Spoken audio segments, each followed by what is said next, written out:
More than 350 kidnappings a year in Phoenix, Arizona. That labeled it the kidnapping capital of the United States. So what if the number isn't quite right? Well, some of the Phoenix Police Department say there are only 50 kidnappings a year, more or less. But was the mayor lying in order to secure $1.7 million in federal stimulus funds? That's a big question.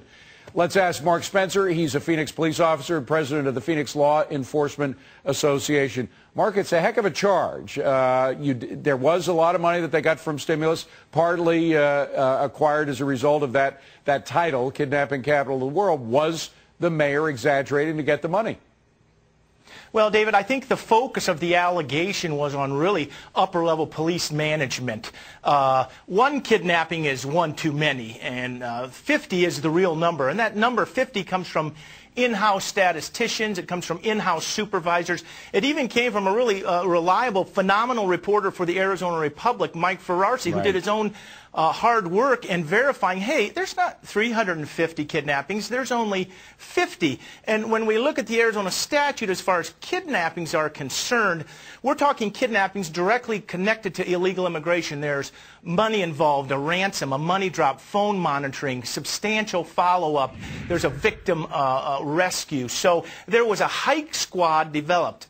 A hike squad developed to address those specific Well, hold on a second, problems. Mark. I just want to let the viewers know what they're seeing on air, and so that you know. 2007, 343, 2008, 358, 2009, 318, so far in 2010, 105. So you think these numbers are way off by a factor of what, about 5 or 6?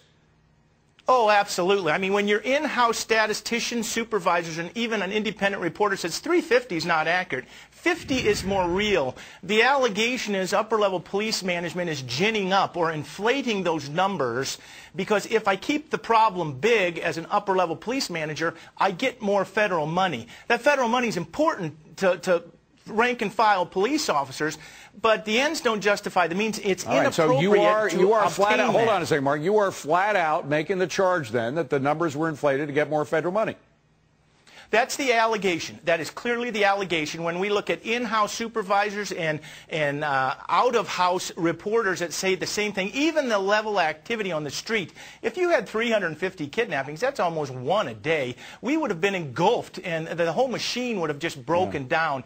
That's not consistent with what we're seeing on the street. That's not consistent with other cities. Mark, without getting too technical, let me just ask you about one case or one sort of category of kidnappings, drop houses. These drop houses that the coyotes, the people who smuggle people across the border, have used to sort of lock and kind of kidnap a lot of the illegals in.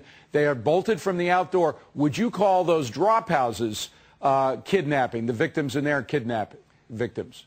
That single drop house is a single kidnapping incident. And when those people in the drop house are there as part of a journey to another destination, they're there willfully. There's no ransom involved. But not if the door is padlocked from the outside.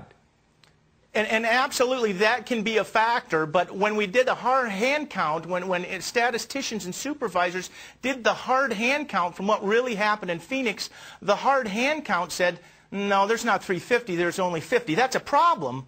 That's a problem, but we should not inflate numbers in order to. But it sounds to me, Mark, like you are excluding the drop houses from that number that you would consider legitimate kidnappings. It depends upon the drop house. If those occupants are there willfully, it's tough to make that and morph that into if the door is padlocked from the outside, obviously they're not there willingly. There's a reason why they can't get out. You are correct. And even in a drop house situation, looking at the hard numbers through the year, 50 was more realistic, not 350. All right. Well, it all deserves to be looked at a lot more closely. Mark Spencer, thank you very much for being here, Mark. Appreciate it.